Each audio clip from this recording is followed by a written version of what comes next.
Hola, durante este video estaremos hablando sobre el sistema tegumentario.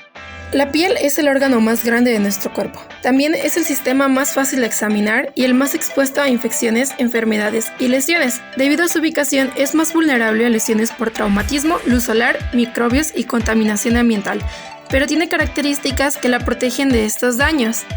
Para adentrarnos más al tema, comenzaremos hablando de las generalidades del origen embriológico del sistema tegumentario. Más o menos entre la cuarta y quinta semana, la piel embrionaria está constituida, como podemos ver en la segunda imagen, por una capa de ectodermo de superficie, que son las células azules, situadas sobre una capa de mesodermo, que son las células rosas. La piel en un adulto se divide en dos capas, la epidermis, que es la capa superficial, y la dermis, que es la capa más profunda. Cada una de estas capas se divide en más capas, pero por ahorita nos quedaremos solo con esas dos.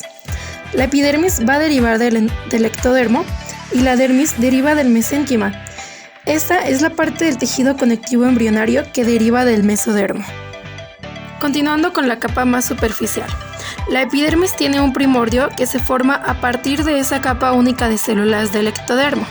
Estas células proliferan formando una capa de epitelio escamoso, es decir, conforme se dividan y apilen en tabiques, las células azules formarán el primordio llamado peridermo, que a su vez va a tener una capa basal caracterizada porque en el futuro se convertirá. Las células del peridermo, conforme suban, se van queratinizando y se van a descamar, es decir, se van a caer. Serán sustituidas por las otras células que vienen debajo provenientes de la capa basal. Como podemos ver en la segunda imagen, esta capa de células queratinizadas se llamará capa intermedia. Las células que se caen darán lugar a la vernix gaseosa, que como sabemos, sus funciones serán proteger al bebé del líquido amniótico y facilitar la expulsión de este al momento del parto. Conforme la capa basal se va dividiendo, va adquiriendo un mejor grosor. Esta capa tendrá otra capa llamada extracto germinativo, que será encargada de producir nuevas células que se desplazan hacia las capas más superficiales, de tal manera que esta proliferación de células formarán a las 10 semanas las crestas epidérmicas. Estas se van a extender desde la capa basal hasta el contacto con la dermis. A la semana 19 dará lugar a los surcos en palmas de las manos y plantas de los pies, digamos que son el predecesor.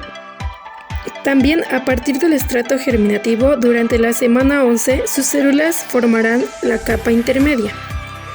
En la semana 21 desaparece como tal la parte primitiva de la epidermis y aparece el estrato córneo, procedente del estrato germinativo y del estrato lúceo. En una fase más avanzada, las células de la cresta neural migran hacia el mesénquima de la dermis. Estas células se diferencian en melanoblastos. Estos migran a la unión dermoepidérmica formando gránulos de pigmento. Estos gránulos, entre los días 40 y 50, se formarán en melanocitos. Los melanocitos son las células que se encargan del pigmento de la piel. La epidermis se divide en dos: la piel gruesa, que la encontramos en las palmas de las manos y plantas de los pies y que carecen de folículos, y la piel delgada, que encontramos folículos pilosos, músculos erectores del pelo, glándulas sebáceas y glándulas sudoríparas. Ahora, continuando con el desarrollo de la dermis, a partir de la semana 11 las células mesenquimales van a comenzar a producir fibras elásticas y colágenas del tejido conectivo. A medida que se forman las crestas epidérmicas, la dermis se va a proyectar hacia la epidermis formando las papilas dérmicas. Las papilas dérmicas se encargarán de que se desarrollen haces capilares para nutrir la epidermis y también de que se desarrollen otras terminaciones nerviosas. Esto es lo que nos da la sensibilidad en la piel. Pasando al desarrollo de las glándulas, comenzaremos con las glándulas sebáceas. Estas derivan de la epidermis y se desarrollan en las partes laterales de las vainas reticulares epiteliales de los folículos pilosos. Se forman a manera de sacos huecos y sus células centrales desaparecen. Las glándulas sudoríparas se dividen en dos: las ecrinas, que se forman a partir de la epidermis. Sus cuerpos se enrollan y forman los cuerpos de las partes secretoras de las glándulas. Las uniones epiteliales de las glándulas en desarrollo forman los primordios de las glándulas sudoríparas, y estas glándulas contienen células mioepiteliales que tienen la capacidad de contraerse y células excretoras. Por otro lado tenemos las glándulas sudoríparas apócrinas. Estas las encontramos en las axilas, el pubis, el perine y las areolas. Derivan del estrato germinativo y, a diferencia de las anteriores, sus conductos no abren en la superficie de la piel, sino que abren los folículos pilosos. Estas son influidas por las hormonas y la pubertad, es decir, hasta que lleguemos a la pubertad y a la adolescencia es cuando van a tener su mayor pico de actividad. El desarrollo de los pelos comienza de la 9ª a la 12ª semana de gestación, pero se reconocen hasta la semana 20. El folículo piloso proviene del estrato germinativo. Este estrato forma las gemas o bulbo piloso, que a su vez tienen células epiteliales que se van a diferenciar en una matriz germinal, que mientras más se desarrolla van a ir subiendo hasta que se queratinicen y formen los tallos de los pelos. Por otra parte tenemos las papilas pilosas, que es el lugar a partir del cual va a crecer el pelo, y también vamos a tener células mesenquimales que generan las vainas radiculares y dérmicas. Estas vainas forman una especie de envoltura al pelo, permitiendo su desarrollo. Los pelos crecen a través de la epidermis en las cejas y el labio superior hacia el final de la semana 12. Los primeros pelos se los conocen como lánugo y también desarrollan al final de la semana 12, pero no son reconocidos hasta la semana 20. Los músculos erectores de los pelos se diferencian a partir del mesenquima. El desarrollo de las uñas comienza en la semana 10. Primero aparecen en las manos y 4 semanas después en los pies. La epidermis de cada dedo va a estar engrosada. Los campos unguiales se van a encontrar en las yemas de los dedos, es decir, en posición contraria a como las tenemos comúnmente. Una vez encontrados ahí, los campos unguiales migran hacia las superficies dorsales de los dedos, se rodean de epidermis y esta va a formar los pliegues unguiales que va a cubrir el campo unguial, y este va a experimentar queratinización y entonces así se produce la lámina unguial. Mi nombre es Hanna Martínez González y yo les voy a presentar la morfología y las funciones de la membrana cutánea, también llamada piel. Primeramente vamos a ver la estructura de la piel, la cual está formada por dos partes principales: la porción superficial más delgada, compuesta por tejido epitelial, denominado epidermis, y la porción más profunda, más gruesa, compuesta por tejido conectivo, denominada dermis. La capa subcutánea, llamada de igual manera hipodermis, se encuentra por debajo de la dermis, pero no forma parte de la piel. La epidermis está formada por epitelio plano estratificado queratinizado. Contiene 4 tipos de células principales, las cuales son queratinocitos, que se encuentran en un 90%, melanocitos, que se encuentran en un 8%, macrófagos intraepidérmicos y células epiteliales táctiles. Ahora yo les voy a describir y les voy a dar la función de cada una de estas células que se encuentran en la epidermis, empezando por los queratinocitos, que se disponen en 4 o 5 capas y producen la proteína queratina. La queratina es una proteína dura y fibrosa que ayuda a proteger la piel y los tejidos subyacentes de abrasiones, calor, microbios y químicos. Los queratinocitos de igual manera producen gránulos laminares que liberan un sellador que repele el agua y disminuye así la entrada y la pérdida de agua, además de inhibir la entrada de sustancias extrañas. A este se le conoce como sellador impermeable. Los melanocitos se desarrollan a partir del ectodermo del embrión en desarrollo y producen el pigmento melanina. La melanina, como ya mencioné, es un pigmento de color rojo amarillento o marrón negruzco que contribuye al color de la piel y absorbe la piel ultravioleta dañina. Los macrófagos intraepidérmicos se originan en la médula ósea roja y migran hacia la epidermis, donde constituyen una pequeña fracción de las células epidérmicas. Participan en la respuesta inmunitaria contra microbios que invaden la piel y son fácilmente afectados por la luz ultravioleta. Su papel en la respuesta inmunitaria es ayudar a otras células a reconocer y destruir los microorganismos invasores. Por último, tenemos las células epiteliales táctiles, que son las menos numerosas de las células epidérmicas. Se ubican en la capa más profunda de la epidermis, donde contactan a las prolongaciones aplanadas de una neurona sensativa, una estructura llamada disco táctil. Estas células y sus discos táctiles tienen la función de detectar las sensaciones relacionadas con el sentido del tacto. Ahora veremos los estratos o capas de la epidermis. La epidermis está formada por varias capas diferentes de queratinocitos en distintos estados de desarrollo. En la mayoría de las regiones del cuerpo, la epidermis tiene 4 estratos o capas, las cuales son basal espinoso, granuloso y córneo delgado. A estas se les denomina piel delgada. En lugares donde la exposición o la fricción es mayor, como en la punta de los dedos, las palmas de las manos y las plantas de los pies, la epidermis tiene 5 capas, las cuales son estrato basal, estrato espinoso, estrato granuloso, estrato lúcido y córneo grueso. A esta se le denomina piel gruesa. Ahora yo les voy a describir y dar función de los estratos de la epidermis. Empezando por el estrato basal, que es la capa más profunda de la epidermis. Está formada por una única hilera de queratinocitos cúbicos o cilíndricos. Algunas células de esta capa son células madre que se dividen en forma continua y producen nuevos queratinocitos. El estrato basal se conoce también como estrato germinal, nombre que indica su papel como formador de nuevas células. El estrato espinoso se encuentra por fuera del estrato basal. Esta capa está formada por un gran número de queratinocitos dispuestos en 8 a 10 capas. Las células más superficiales son algo aplanadas. Los queratinocitos del estrato espinoso, que se forman a partir de las células madre de la capa basal, tienen los mismos orgánulos que las células del estrato basal y algunos mantienen la capacidad de dividirse. Parecen cubiertas por espinas, de ahí su nombre de estrato espinoso. En cada proyección espinosa, los haces de filamentos intermedios de queratina se insertan en los desmosomas que unen estrechamente las células entre sí. Esta disposición le otorga fuerza y flexibilidad a la piel. También se encuentran macrófagos intradérmicos y proyecciones de melanocitos.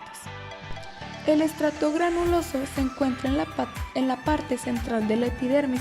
Está formada por 5 capas de queratinocitos aplanados que están sufriendo apoptosis. La apoptosis es una muerte celular ordenada, genéticamente programada, que comienza con una fragmentación del núcleo seguida de la muerte de la célula. Los núcleos y otros orgánulos de estas células se comienzan a degenerar a medida que se alejan de su fuente de nutrición.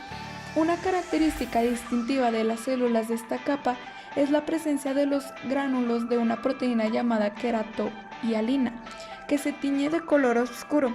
Estos gránulos unen los filamentos intermedios de queratina a la queratina. Los queratinocitos también contienen gránulos laminares, rodeados por una membrana que se unen a la membrana plasmática y liberan secreción rica en lípidos. Esta secreción se deposita en los espacios intracelulares del estrato granuloso, al estrato lúcido y al estrato córneo. Y repele el agua, así como actúa como sellador que impide la pérdida y el ingreso de agua, así como la entrada de sustancias extrañas. El estrato lúcido está presente tan solo en la piel gruesa de zonas como la punta de los dedos, la palma de las manos y la planta de los pies. Está formado de 4 a 6 capas de queratinocitos muertos aplanados, claros, que contienen gran cantidad de queratina y membranas plasmáticas engrosadas. Esto aporta una dureza adicional a esta región de piel gruesa. El estrato córneo está formado por un promedio de 25 a 30 capas de queratinocitos muertos aplanados y su grosor puede variar desde unas pocas células en la piel delgada hasta 50 o más capas de células en la piel gruesa. Las células son extremadamente delgadas, planas, rodeadas de una membrana plasmática y contienen queratina, pero no poseen núcleo ni otro orgánulo celular. Representan el producto final del proceso de diferenciación de los queratinocitos. La dermis es la parte más profunda de la piel, compuesta por tejido conectivo denso y regular, el cual contiene fibras de colágeno y elásticas. Esta red de fibras de tejidos tienen gran fuerza de tensión. La dermis tiene la capacidad de estirarse y retornar a su forma original con facilidad. Es mucho más gruesa. Su grosor varía de una región del cuerpo a otra. El mayor grosor o espesor se presenta en las palmas de las manos y las puntas de los pies. Un dato curioso es que el cuero que utilizamos en los cinturones, en los zapatos, en las chamarras, en los guantes de béisbol, es la dermis desecada y tratada de los animales. Bueno, las pocas células presentes en la dermis incluyen sobre todo los fibroblastos, los macrófagos y los adipocitos, que se encuentran cerca del límite de la capa subcutánea. En la capa dérmica se encuentran vasos sanguíneos, nervios, glándulas y folículos pilosos. Los folículos pilosos son invaginaciones epiteliales de la epidermis. Bueno, ahora yo les voy a mencionar los estratos o las capas de la dermis. La dermis puede dividirse en una región papilar superficial delgada y en una región reticular profunda más gruesa. La región papilar presenta cerca de un quinto del grosor o espesor total. Contiene fibras elásticas y finas de colágeno delgadas y posee papilas dérmicas que aumentan su superficie. Las papilas dérmicas son estructuras pequeñas sobreelevadas que se proyectan hacia la superficie inferior del epidermis, las cuales contienen asas capilares o vasos sanguíneos. Algunas poseen receptores del tacto, llamados córpsulos táctiles, que son transiciones nerviosas sensibles al tacto. Otras papilas dérmicas contienen también terminaciones nerviosas libres. Las distintas terminaciones nerviosas libres inician señales que originan las sensaciones de calor, frío, dolor, presión y prurito. El prurito es la sensación irritante que crea el deseo de rascarse. Ahora les hablaré de la región reticular, que es aquella que está adherida a la capa subcutánea. Contiene haces de fibras de colágeno gruesas, fibroblastos dispersos y diversas células circulantes como lo son los macrófagos.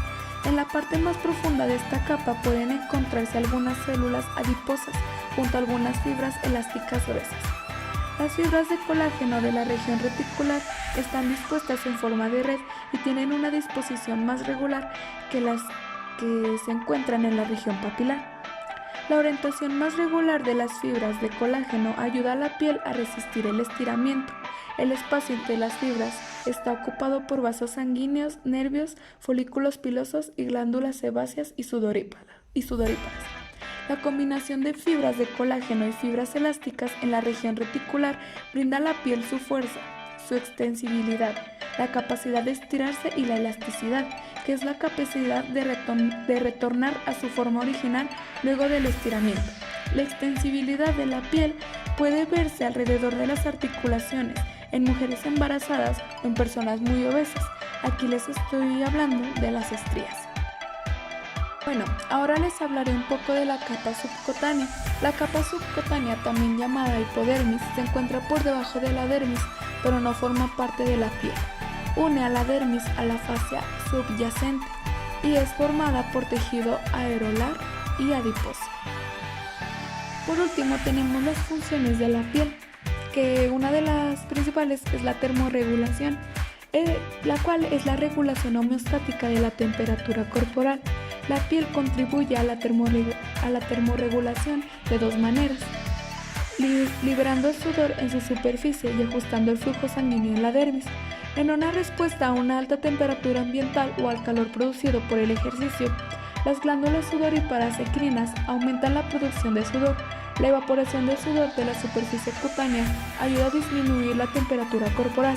Además, los vasos sanguíneos de la dermis se ensanchan.